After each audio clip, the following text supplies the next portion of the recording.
Hero in the Philippines. What a great name. I love it. Hi, Paul. I am Hero Kayante from Manila in the Philippines, and I've been watching your show since I started my audio journey in 2018. Wow, that's great. Thank you. I really learned a lot from you. My question is about replacing the old capacitors of my vintage Diatone DS251 MK2 speakers. Okay. Do pricey capacitors like Mundorf caps sound better, or is it just the same performance with a cheap capacitor as long as they have the same equivalent value? Is there an audible improvement? Thanks and more power to you, sir. You are my hero. Had to say it. Thank you, sir. Before we get started, speaking of good things, I did want to share, if you haven't seen it, looky here. Isn't that great? Can you see that? That's the Absolute Sound magazine, and there's our speakers. I mean, 10 pages in here for the FR30. I was just so tickled. What a great, great review. So thank you for that. It's a great speaker. It certainly deserves it. But to actually see it in print and to hear someone's opinion, have the reviewer buy the speakers, that's praise indeed. And the next scale down from the FR30, the FR20, maybe another month or two, you should see that out, and that's going to be the one that people really go for, because the FR30, it's expensive, it's big, and the FR20 is going to hit that sweet spot. So, capacitors, yes sir. Capacitors are a critical component in loudspeaker crossovers and in amplifier designs. So first off, let's differentiate some stuff. Would it make sense to replace cheap electrolytics in your amplifier with expensive electrolytics in the power supply? So on one, if we're going to weigh out this stuff, on one side, yes, and one side, kinda. They do make a difference. I don't know anything about your amplifier, and it may not be the greatest resolving amplifier out there. I mean, I really don't know. But in a high resolving amplifier, oh gosh, the electrolytic capacitors in the power supply make a big difference.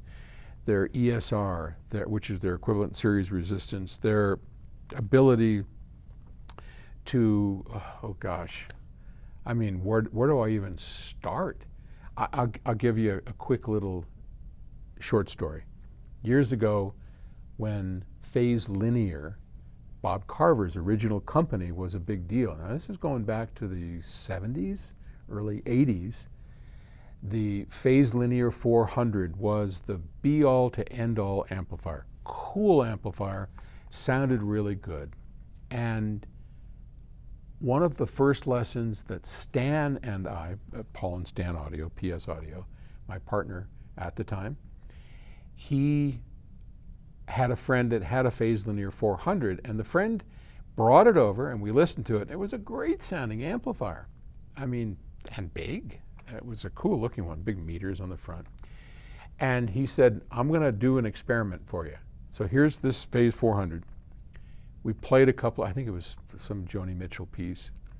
And he said, now, you can't see what I'm doing, but I'm going to do something, and then we're going to listen to it again. So he reached over the amp, which had the top cover off, and futzed around. I don't know, we didn't know what he was doing.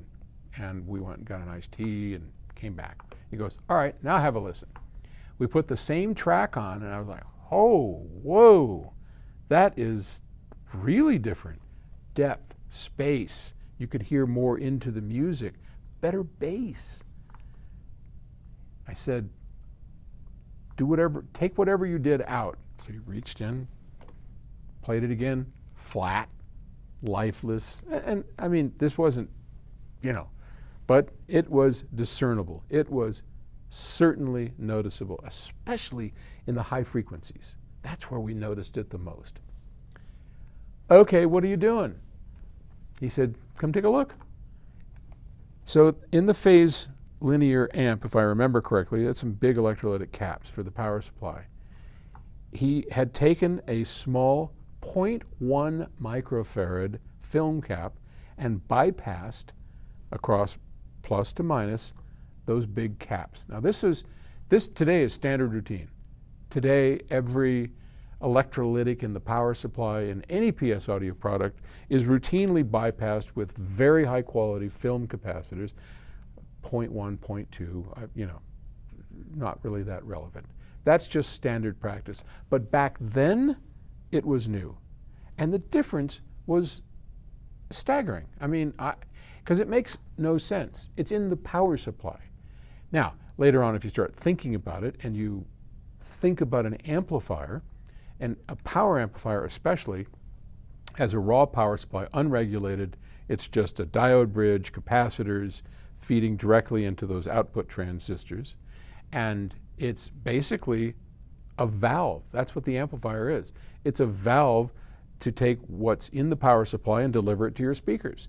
So the better quality of that power supply, the better it's going to sound. Now, I can hear the hoots and howls of engineers going, that's just, you know, right. Have fun, guys.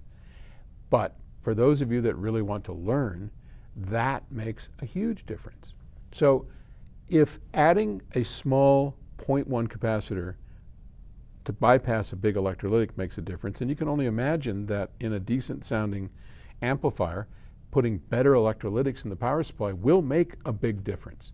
But the biggest difference is going to be if you have capacitors in the signal path. And I don't know. Most modern amps are direct coupled. There are no capacitors in the signal path, so it's not a concern.